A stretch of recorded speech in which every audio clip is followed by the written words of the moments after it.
बे समाव मुलुगनां थाखोनि मोनसे रादाब। नेपालाव जानाय दुखुनांथाव उरां जाब्रबथायनि उनाव ब्राजिलाव मोनसे दुखुनांथाव जाथाय। ब्राजिलनि भिनहेर'आव मोनसे दुखुनांथाव उरां जाहाज जाब्रबथाय जादों, जेराव बे जाथायाव उरां जाहाजनि गासै सा 58 दावबायारिफोरजों लोगोसे 2 क्रिउ मेम्बारनि जिउ खहा जादों। भौपास फ्लाइट 2283 उरां जाहाजा केसकेबेलनिफ्राय साउ पाउल'सिम लानानै दावबायदोंमोन। जाब्रबथायाव गोग्लैनाय उरां जाहाजा गोबां न' बांफोरबो खहा खालामदों।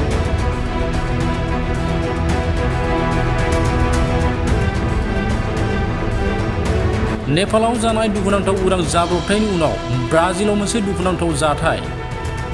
थांनाय मैया ब्राजिलनि भिनहेर'आव मोनसे दुखुनांथाव उरां जाहाज जाब्रबथाय जादों, जेराव बे जाब्रबथायाव गासै 58 दावबायारिफोरजों लोगोसे 2 क्रिउ मेम्बारनि जिउ खहा जादों।